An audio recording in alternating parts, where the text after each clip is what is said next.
Dear friends and colleagues, today our academic topic is Basic Life Support, Part 3. In Part 1, we discuss about the chain of survival. In Part 2, we discuss about the early recognition and activation of the emergency medical services or nearby help. So today we are going to see exclusively the chest compressions.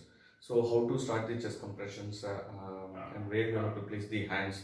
All these things we are going to discuss today, right? So the second part of the link is the early chest compressions.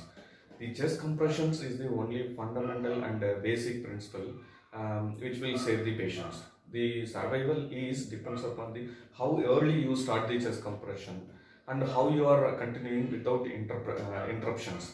So that is the thing they will give a name it as a like a high quality chest compressions. The high quality BLS depends upon the high quality chest compressions, right?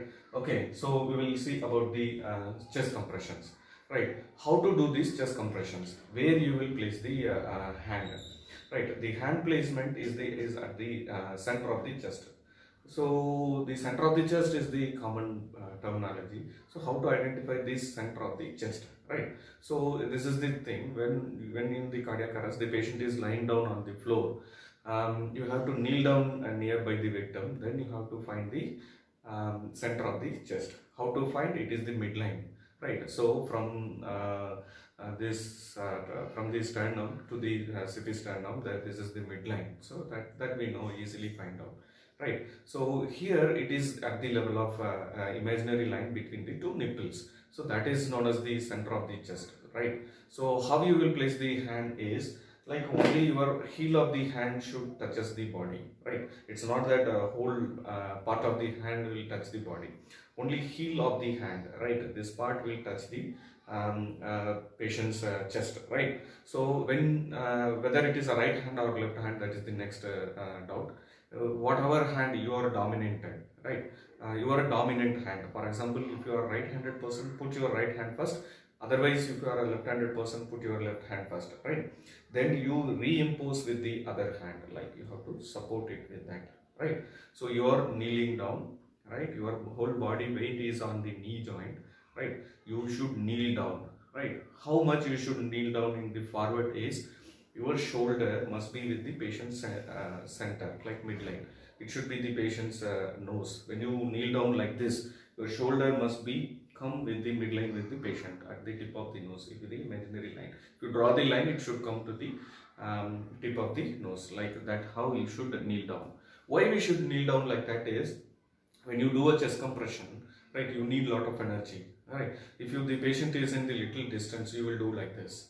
So you will spend more energy, otherwise your compressions will not be a quality one. So to avoid that, you are kneeling down more, like you are using your upper body weight to compress the chest rather than using the physical energy or using your musculature. So that's will reduce our energy expenditure, right? So that for that reason you have to kneel down forward to do a chest compression, right? So then the how much depth I should compress in an adult, it will vary with the with the age. In the pediatric and in the infant it is little different, but when it come to the adult, it must be at least 2 inches in the depth. 2 inches means it must be like at least 5 centimeter in depth, right? So that much compression depth you have to produce when you do a chest compression, right? The compression is very important with the 2 inches depth. The same is important that you are recoiling the chest, right? You are compressing very good 2 inches, then you relax the chest, because our aim is not to make a hard to squeeze with our compressions. It is to make the pressure difference into the thoracic cavity. We all know that the thorax is from the upper part of the neck to the up to the diaphragm is known as the chest, right? So it is a closed cavity. Here downwards it is closed by the diaphragm, upward it is closed by the all the muscles and vessels and nerves which is closing the neck, right? Only the opening part is the major part is the trachea, right? So when you create the pressure difference into this thoracic cavity, we know that the heart is made up of so many valves, right? So which is allows the only blood flow in only one direction. When you squeeze, when you compress, all these backflow will be stopped. Like right side of the heart will be stopped. When the left side of the heart is opened, when you squeeze the blood, chest, the left side of the heart will pump the blood to all part of the body. When you relax, when you release the chest, when you allow the chest to recoil, left side valves will close, the right side valve will open. That will suck the blood from the other parts of the body, like from the head and abdomen, from the peripheral part of the body. The blood automatically will fill into the chambers, right side of the chamber. Then it will go to the lungs. Again, it will come to the left part of the heart. This we know, this is a basic principle. When you do this, when you are allowing the chest to recoil, which is giving the good amount of blood, like a preload of the heart, which is giving the good amount of the blood into the heart, right? When you squeeze it, it will pump to the all part of the body. So the compression is very important. The same way, the relaxation is also more important, equally important like that of the compressions. So the 2-inch depth is the it's a very good important compressions, right? Next we will go see the how many compressions we have to make, right? How many compressions you have to make? We should make 30 compressions, right? So you are doing at 2 inches depth. That's also a 30 compressions you are doing. Each 30 compressions you are stopping the compressions, then you are going for the ventilation, right? Let me complete these compressions, right? How speed we should do? That's another factor. Like if you do very fast, what will happen? If you do very slow, what will happen? What is the ideal range of chest compression? The ideal range of chest compression is the rate of compression is 100 to 120 per minute. If you do the compressions, it must be fit into the 100 to 120 per minute, right? If you do more, what will happen? Already we know that. If you produced tachycardia, I already discussed the physiology in the cardio version, right? If you do more, what will happen is you are not giving the time to fill the heart, right? So the heart is not filled with blood. You are doing only like empty compressions.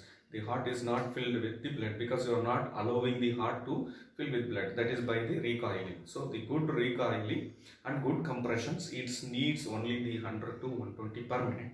If you do more, then you are squeezing the empty heart. If you slow, then the heart will fill. The output also very good, cardiac output also very good, but it will not achieve the tissue perfusions. The brain perfusions you cannot achieve. So that is the thing, you have to make a speed of 100 to 120 per minute. So that is the good way of doing a high quality chest compressions, right?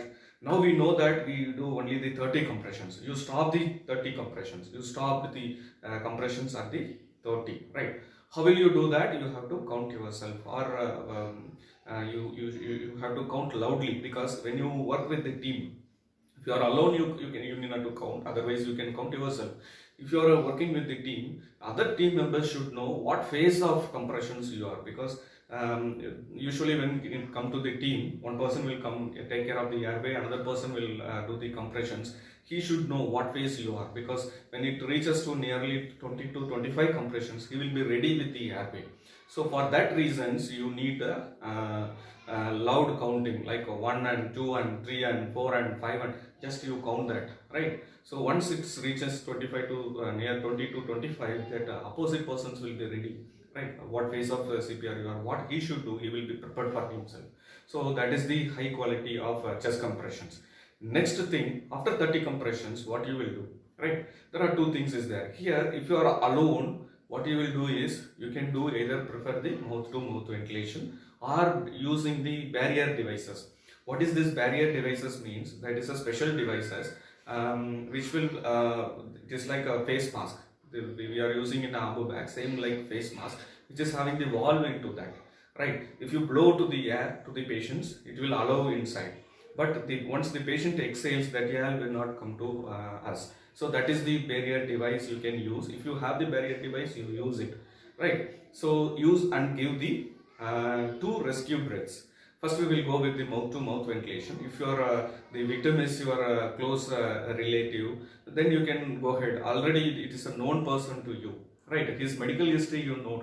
Then you do the mouth-to-mouth ventilation. Otherwise it is not recommended. Most of the time use the barrier devices. That is the recommended procedure, right? So how to do the mouth-to-mouth ventilation?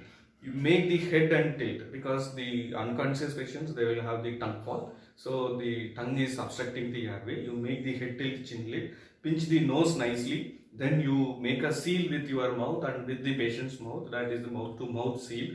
Each respiration is a 1 second. Don't need to have a more inhalation. Then you blow the air to the patients. It's not recommended. Just you take a normal breath and put it to the patient's mouth and give a rescue breathing. The only thing you given a nice rescue breathing is you will see the chest rise and fall. Right, when you blow the air, you will see the chest rise, then you've done a good job. Right, 2 rescue breathing is needed. Right, now we all know about the compressions and ventilation. So what are all the what are all the features of high quality chest compression is? One is depth of compression. Depth of compression is at least 2 inches. At least 2 inches. It's around 5 centimeters depth. We are doing the compressions. Right. Next thing is, what is the rate of compression is 100 to 120 per minute. This is the speed of compressions. How many compressions we have to do is 30 compressions per minute. So this is the basic principle we have to do. Apart from this, what is the features of a high quality CPR is, right, minimizing the interruption. Interruption means you are always, this compression is the thing which will save the patient. So don't stop the compressions. You have to minimize the interruptions of the chest compression. So that is the thing. Then allow the chest to recoil.